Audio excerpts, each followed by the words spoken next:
So in this video, we're finally going to talk about the all-important prime numbers and their unique factorization property. This is extremely important. Throughout all of mathematics, prime numbers play a central role. Certainly in number theory, as these videos develop, we'll see how important they are. But even in other fields, prime numbers control a lot of the structure of what goes on, say in group theory, for example. Interesting things can be said about groups with orders that are primes, or subgroups of prime power orders, things like this. And of course, the other thing too is I'm starting to put some cryptography videos up, and prime numbers and prime factorization is essential in a lot of different forms of cryptography. Again, I just want to remind you, if you have any questions, please leave them below in the comments. Time pending, I'll be happy to answer them, or maybe even make a video about them. So what is a prime number? Just to remind you, so a prime number is a number larger than 1, which has no factors other than 1 in itself. Now, historically, I guess some people considered 1 to be a prime number, but the thing is, there's just so many theorems that we're going to state here or throughout this course, that if you were to allow 1 to be a prime number, you'd have to start your theorem off by saying, let P be a prime number, except for 1. And so it just sort of seemed, it doesn't actually really fit the properties of all the rest of the prime numbers, and so maybe we really shouldn't call it 1. These are the the example of the first few prime numbers, and well, we're going to build to a result. So first question might be, well, how many prime numbers are there? Exactly. Maybe if there's finitely many, how many? And if there's infinitely many, well, we want to see why, right? So we're going to work towards that. But first, let's just show that every number larger than 1 is divisible by some prime. So we're going to let D, given some natural number n, we're going to let D be the set of natural numbers, such that D is a divisor of n, and D is greater than 1. Now, this set is non-empty because n divides itself. It belongs to the set. So we know that this set, then, because it's non-empty and a set of natural numbers, which is bounded below, it must have a minimum element. So we're going to let P be the minimum element of the set. And let's suppose that P wasn't prime. Well, if that was the case, then there must exist some number Q which is neither P or 1, where Q divides P. But we also know that P divides n, because this is a set of divisors of n, and so that implies that Q must also divide n. But if Q is a divisor of P that's not equal to it, that means that Q is less than P, and we know that Q would have to be in this set. But that's an issue, right? Because we know that P is the smallest element of this set. So such a Q can't possibly exist. Therefore, in other words, P can't have any divisors other than 1 in itself. So P is in fact a prime number, and it divides n. So that tells us that every number actually is divisible by some prime number.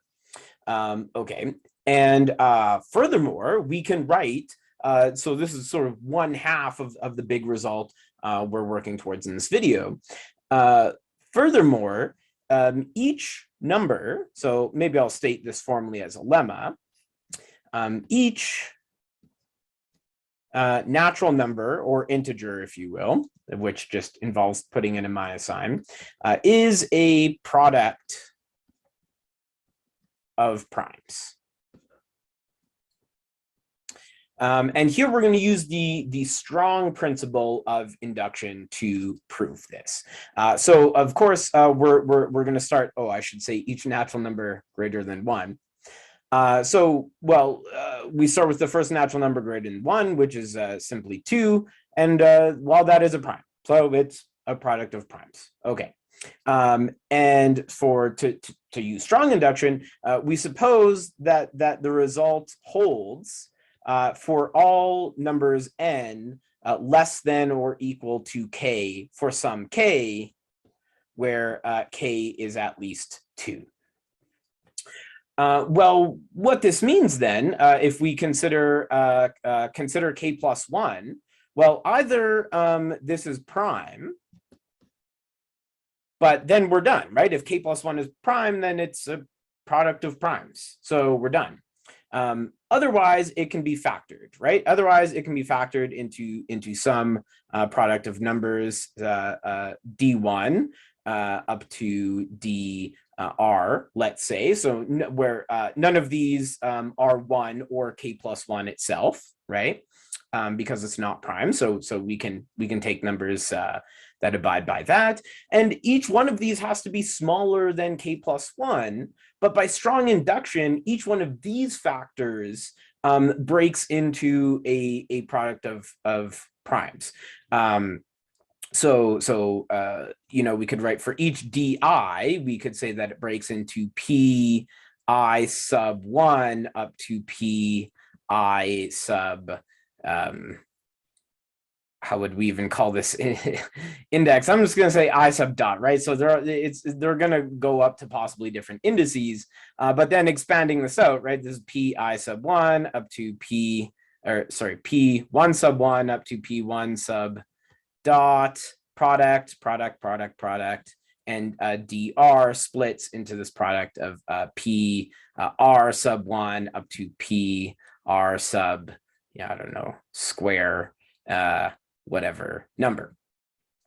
And there we have it, right? Now we've written our number k plus 1 as a product of primes. So by the principle of strong induction, we know that every natural number can be written as the product of primes. We're going to turn to one of the questions that I mentioned earlier, that, well, how many primes are there? And it turns out, this is a famous theorem attributed to Euclid, that there are infinitely many primes. So to see this, we'll use a classic proof by contradiction. So suppose that there's only finitely many primes, say Pn, P1 up to Pr, let's say. And then we're going to consider the product of all of these primes, P1 up to PR, and add 1. So if this number, well, this number cannot be prime, right? Because it's clearly larger than any one of these single prime numbers that we've posited to be the only prime numbers that exist. So it must be divisible by some number. And in fact, since we've shown that every number must be divisible by some prime, it must be divisible by one of these prime numbers, right? So we know that some pi divides this number. Okay, but if that's the case, we know that of course, that P1 ...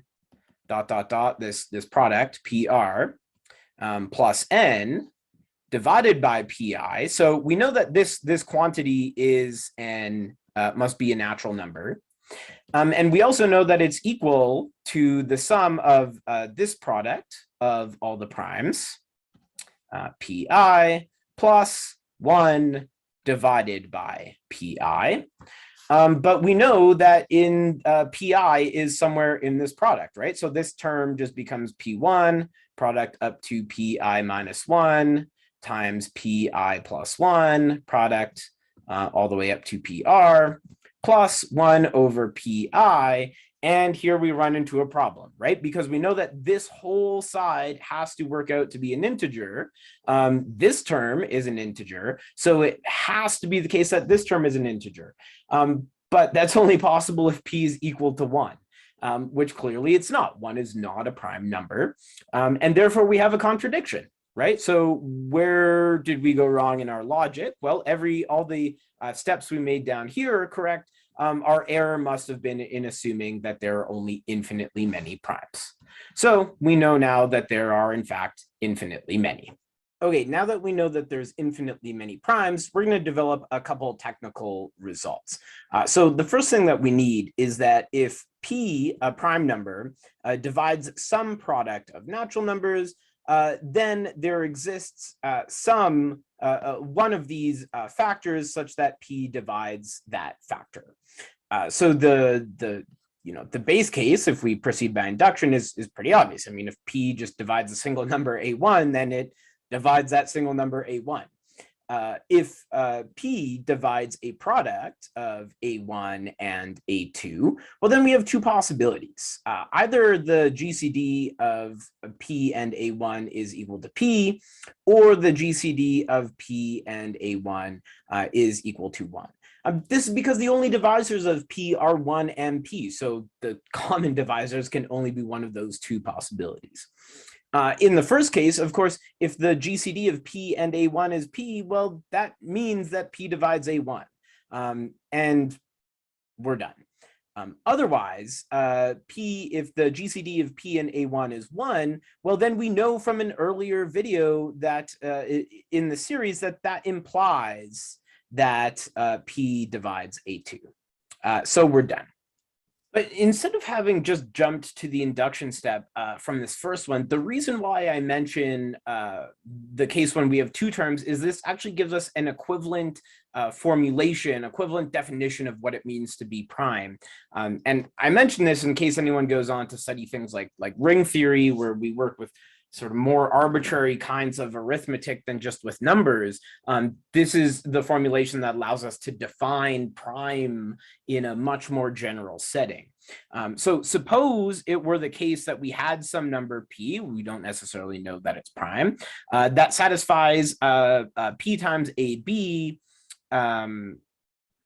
P dividing A times B implies that that P either divides A or that P divides B. Well, if that's the case, right, suppose we have some n, a composite number, right? So it's not a prime number, and suppose we have one such that P divides n, right?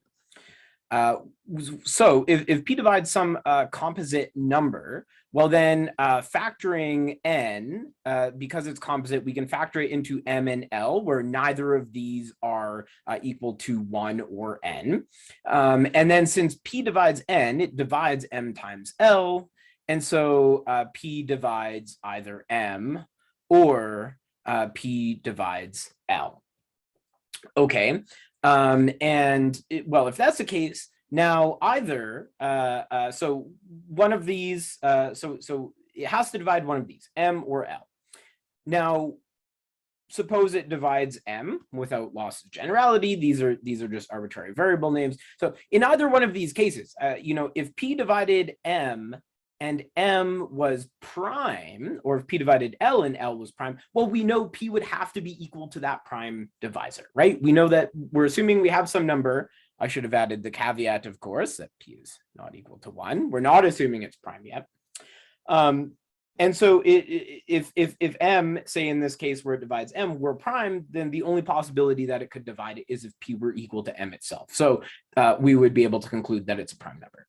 So let's suppose in either of these cases that it's not, that m and l are not prime numbers. Well, that means, again, that we can factor both of these. So we could write m as r times s, where neither of those are equal to 1 or m. And we could factor l as u times v. Again, neither of those are equal to 1 or l. And now we get that P has to divide r times s, or P has to divide u times v. And now each of these cases split up by this property we're assuming P to abide by. So that means that either P has to divide R, and P has to divide S, or P has to divide U, or P has to divide V. So you can see pretty quickly as we move down this list, we just keep factoring these numbers. Eventually, we're going to get down to a set of prime divisors. And the only option is that P has to divide at least one of those. But because P is not equal to 1 and it divides a prime number, P must be a prime. So in fact, a number P is prime if and only if it satisfies this property. Okay, but let's get back to the main thing we're trying to show here is this more general case. So we just proceed by induction. So we suppose that it is true for for all numbers, all successions of numbers, say that P divides A1 up to a K for some number K greater than or equal to 2. And we want to show that this holds for any succession of numbers A1 up to AK plus 1. Well, supposing that A divides A1 up to ... AK times AK plus 1, well, this whole product is in itself a just a fixed integer. So considering this whole product as a natural number, we get the two cases that, I mean, this is from the case that K equals 2 here. Because P is a prime number, it has to either divide this first number, A1 ... up to AK, or P has to divide AK plus 1. So it could divide AK plus 1, in which case we'd be done. Otherwise, if it didn't, then we would know that P has to divide this product. But by the induction hypothesis, we know that there has to be some AI such that P divides AI. So we're done with that little technical result. And now we're finally ready for the main theorem. So of course, that is, every natural number has a unique prime factorization. So we already know from earlier in this video that a prime factorization exists. We really just need to show that it's unique now. So suppose we could write some number n as a product of primes P1 up to Pm, and as a potentially different product of primes Q1 up to Qr.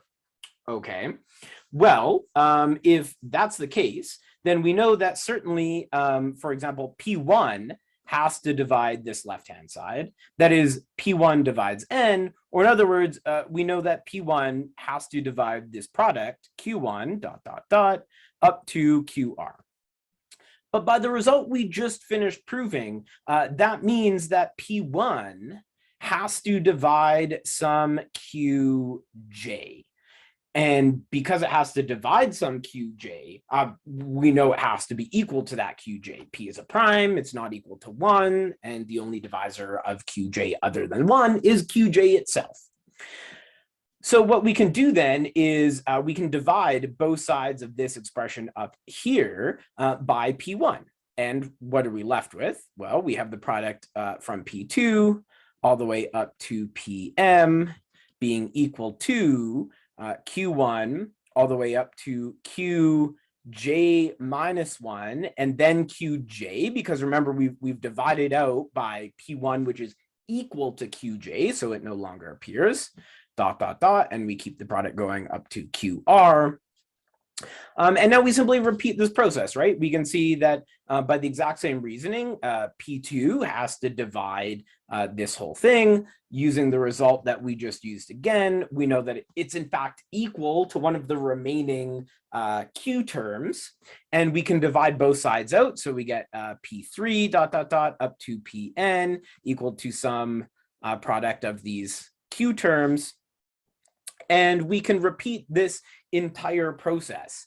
And because we know that each of these P's has to divide the Q's, we know that eventually we'll get down to dividing out by this Pm, and we'll have 1 on this side. And we have the added benefit of knowing, if we think about these Q terms that are left here, if there was some number of Q's, I'll call it Qj sub 1 times Qj sub 2 ... up to some Qj sub L. Well, this is a contradiction, right? We can't have a product of prime numbers being equal to 1. So that means that there are no Q's left over. So what does that tell us? Well, looking back up here at this factorization, so I specifically wrote these indices differently because we don't know, right? We're showing that the prime factorization is unique. We don't even know if it's the same number of primes a priori. But here we've just thrown that it's impossible. We know that this R has to be at least the size of M, because we know we have to be able to divide through all these P's. But we also just argued down here that that M can't be any bigger than R. Otherwise, we'd have these Q's left over. So we know that there's the exact same number of primes. And in fact, this whole argument tells us that these they must be the exact same set of primes, because each one of these pi were equal to some one of the qj. Therefore, our factorization of prime numbers must be unique.